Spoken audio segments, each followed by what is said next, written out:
तो दोस्तों आज हम बात करने वाले हैं 2006 में रिलीज हुई political war thriller film blood diamond के बारे में। इस मूवी में लियोनार्डो डिकैप्रियो, जेनिफर कॉनेली और जिमॉन हॉन्सो मुख्य भूमिकाओं में नजर आते हैं। ये मूवी वेस्ट अफ्रीका में मौजूद छोटी सी कंट्री सिएरा लियोन की सिविल वॉर पे आधारित थी, जिसमें वहां के लोगों और सरकार के बीच गृह युद्ध छिड़ गया था और लोगों ने सरकार के खिलाफ एक ग्रुप बना लिया था जिसे RUF मतलब रेवोल्यूशनरी यूनाइटेड फ्रंट कहा जाता था, जो तकरीबन 10 साल चला, जिसमें 50,000 से ज्यादा लोग मारे गए। इस युद्ध में RUF ने शुरुआत से ही सिएरा लियोन पे कब्जा कर लिया था, क्योंकि वहां भरपूर मात्रा में डायमंड्स पाए जाते थे, जिन्हें वो माइनिंग करके वारलॉर्ड्स और डायमंड कंपनीज को बेचते थे, जिससे वो और हथियार खरीद सकें। बाकी अगर बात करें क्रिटिक्स की, तो इस मूवी को बहुत ही पॉजिटिव रिस्पांस मिला था, जिसमें कैप्री और जिमॉन की परफॉर्मेंस को काफी सराहा भी गया था। साथ ही साथ ये मूवी 5 ऑस्कर अवार्ड्स के लिए नॉमिनेट की गई थी, पर अनफॉर्चुनेटली एक भी जीत नहीं पाई। सन 1999 में हम देखते हैं एक मछुआरा सोलोमन वेंडी अपने परिवार के साथ वहां के एक छोटे से गांव शेंगे में रहता है कि तभी वहां RUF के बागी उस गांव पे हमला कर देते हैं,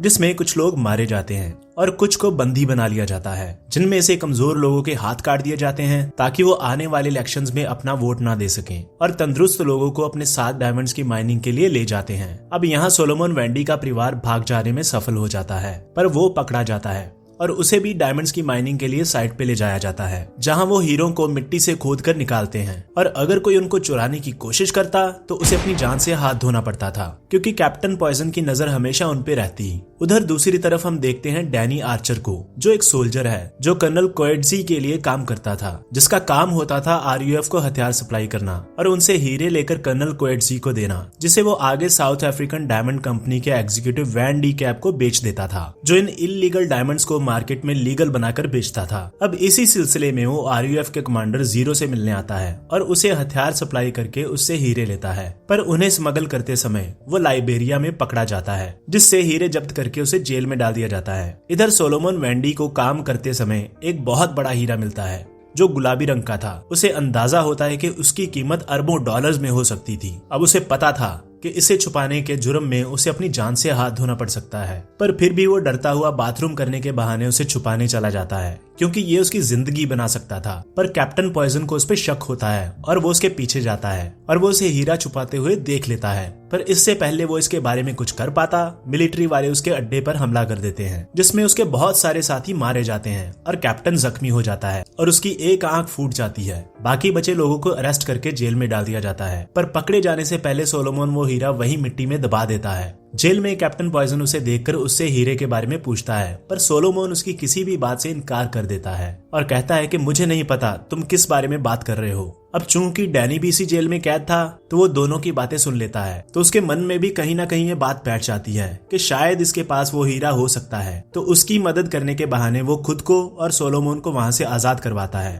रिहा होने के बाद डैनी अपने दोस्त के पास जाता है और उसे पैसे देकर उससे गन खरीदता है, क्योंकि वहां के हालात काफी नाजुक थे और उसे गन की जरूरत कभी भी पड़ सकती थी। यहाँ उसकी मुलाकात मैडी बॉयन से होती है। वो उस पर ट्राई मारकर उसे पटाने की कोशिश करता है, पर जल्द ही उसे रियलाइज होता है कि वो एक पत्रकार है जो उससे ब्लड डायमंड मार्केट की बातें उगलवाना चाहती थी, तो वो उससे पल्ला झाड़कर वहां से चला जाता है। उधर सोलोमन अपनी फैमिली को ढूंढते हुए कैंप में जाता है, पर उसकी फैमिली का कुछ भी पता नहीं चलता। इधर RUF वाले गांव पे अटैक करते हैं, जहां कुछ लोग छुपकर बैठे थे, और यहाँ वो उनमें से छोटे बच्चों को पकड़ कर ले जाते हैं, जिनमें सोलोमन का बेटा दिया भी होता है। अब आगे डैनी कर्नल कोएट्जी को मिलने केप टाउन जाता है, जहाँ वो कहता है कि मेरे पकड़े गए हीरो के बदले मुझे वो गुलाबी रंग का हीरा चाहिए। दरअसल डैनी वो हीरा खुद रखना चाहता था, ताकि वो उसे यूज कर हमेशा के लिए यहाँ से निकल सके। अब डैनी सिएरा लियोन वापस आता है और उससे एक सौदा करता है कि हीरे के बदले वो उसे उसके परिवार तक ले जाएगा। पहले तो सोलोमन इनकार करता है, पर बाद में मान जाता है। इसी वक्त यहाँ RUF का हमला हो जाता है और चारों तरफ भगदड़ मच जाती है,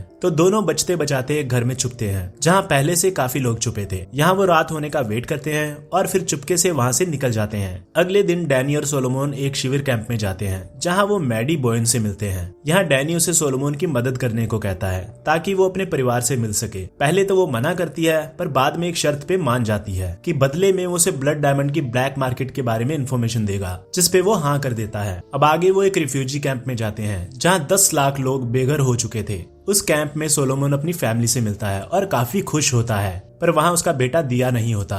उसके पूछने पे उसे पता चलता है कि RUF वाले उसे अपने साथ ले गए, तो वो गुस्से से पागल हो जाता है और आउट ऑफ कंट्रोल हो जाता है। पर ऐसा करके उसे कुछ भी हासिल नहीं होता, क्योंकि उसे उसकी फैमिली सीज फायर के बाद प्रॉपर लीगल डॉक्यूमेंट्स पूरे करने के बाद ही मिलनी थी। इसके बाद वो डैनी को डायमंड्स की प्रॉपर लोकेशन बता देता है जिसे वो पाना चाहता था। तो आर्चर मैडी को इन्फॉर्मेशन देता है कि कैसे इलीगल हीरो को लीगल बनाकर मार्केट में बेचा जाता है, और उसे सबूत के तौर पर अपनी डायरी देता है जिसमें सब खरीदारों के नाम और अकाउंट नंबर लिखे होते हैं। और बदले में वो कहता है कि वो उन्हें प्रेस कॉन्वॉय के साथ रिपोर्टर्स बनाकर ले जाए जो कोनो जाने वाले थे। कोनो वो जगह थी जहां हीरे छुपाए गए थे। तो मैडी इस इन्फॉर्मेशन के बदले उनकी मदद को तैयार हो जाती है। इस बीच कैप्टन अपने ट्रेनिंग कैंप में पकड़े गए बच्चों के ब्रेन वॉश कर देता है और उन्हें बेकसूर लोगों को मारने की ट्रेनिंग दी जाती है। उधर दूसरी तरफ प्रेस का काफिला कोनों की तरफ बढ़ने लगता है, पर रास्ते में उन पे हमला हो जाता है जिसमें डैनी, मैडी और सोलोमन बचकर भागने में सफल हो जाते हैं और बचते बचाते साउथ अफ्रीकन फौज तक पहुंच जाते हैं जो कर्नल कर्टजी के अंडर था। यहाँ उन्हें पता चलता है कि उनकी यूनिट सियरा लियोन पे हमला करने की तैयारी कर रही थी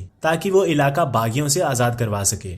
तो कर्नल डैनी को भी तैयार होने को कहता है, पर डैनी पैदल ही सोलोमन को लेकर हीरे ढूंढने चला जाता है और मैडी बाकी पैसेंजर्स के साथ प्लेन में बैठकर कॉन्फ्लिक्ट जोन से निकल जाती है। अब काफी रास्ता तय करने के बाद दोनों माइनिंग कैंप तक पहुंचते हैं जहां अभी भी RUF का कब्जा था। तो रेडियो पे डैनी कर्नल को बागियों के अड्डे की लोकेशन बताता है जिस पे वो कहते हैं कि वो कल तक पहुंच जाएंगे। वहां सोलोमन से रहा नहीं जाता और वो कैंप में अपने बेटे को ढूंढने चला जाता है और अपने बेटे दिया को ढूंढ भी लेता है, पर दिया उसे नहीं पहचानता और उल्टा शोर मचाने लगता है क्योंकि RUF वालों ने उसका ब्रेन वॉश करके उसके दिमाग में नफरत भर दी थी और सोलोमन पकड़ा जाता है। डैनी छुप जाता है और कर्नल के आने का वेट करता है। इस बीच कैप्टन पॉइजन और सोलोमन का फिर से आमना सामना होता है और कैप्टन सोलोमन को धमकाकर हीरे ढूंढने को कहता है। अब जैसे ही सोलोमन हीरे ढूंढने लगता है कि कर्नल अपनी टीम के साथ हवाई हमला कर देता है और सैकड़ों बागियों को मार गिराता है और बाकियों को बंदी बना लिया जाता है कि तभी मौका देखकर सोलोमन कैप्टन पॉइजन को फावड़े से पीट पीट कर मार डालता है। अब आगे कर्नल सोलोमन को हीरो के बारे में पूछता है,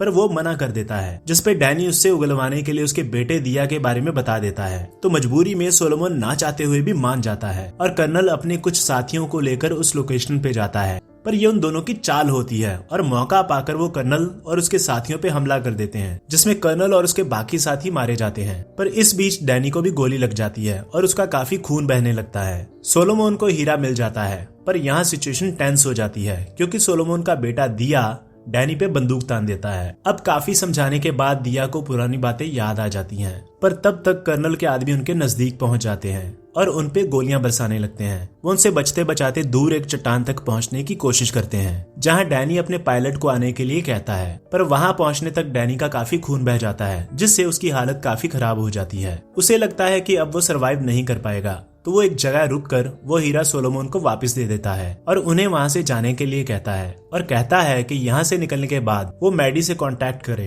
वो उसकी मदद करेगी। तो सोलोमन अपने बेटे के साथ वहां से चला जाता है और पीछे से डैनी मैडी से कांटेक्ट करके उसकी मदद करने को कहता है। अब यहाँ पे वो अपनी आखिरी सांसें लेता है और मर जाता है। उधर मैडी की मदद से सोलोमन सिमंस को वो हीरा ऊंचे दाम पे बेच देता है। सिमंस वैन डी कैप के लिए काम करता था और उससे अपने परिवार को वापस लाने के लिए भी कहता है। अब इतना बड़ा हीरा देखने के बाद सिमंस को मानना पड़ता है और कुछ देर बाद सिमंस की मदद से सोलोमन अपनी पूरी फैमिली से मिलता है और मैडी अपनी स्टोरी के लिए इस पूरी डील की फोटोग्राफ्स लेती है ताकि वो ब्लड डायमंड्स के कारोबार को एक्सपोज कर सके। अब लास्ट में मैडी वो खबर एक मैगजीन में पब्लिश कर देती है जिससे वैन डी कैप की कंपनी पे उंगलियां उठने लगती हैं और वो शक के घेरे में आ जाते हैं। और लास्ट में सोलोमन को एक प्रेस कॉन्फ्रेंस में सम्मानित किया जाता है जिसमें वो अपनी सर्वाइवल की कहानी बताता है और ब्लड डायमंड्स के कारोबार का खुलासा भी करता है। ये सुनने के बाद सारी ऑडियंस उसे स्टैंडिंग ओवेशन देती है और यही मूवी खत्म हो जाती है। यहाँ मैं आपको बता दूं कि ये कॉन्फ्रेंस एक्चुअल मीटिंग का रेफरेंस थी जो सन 2003 में साउथ अफ्रीका के शहर किम्बरले में हुई थी।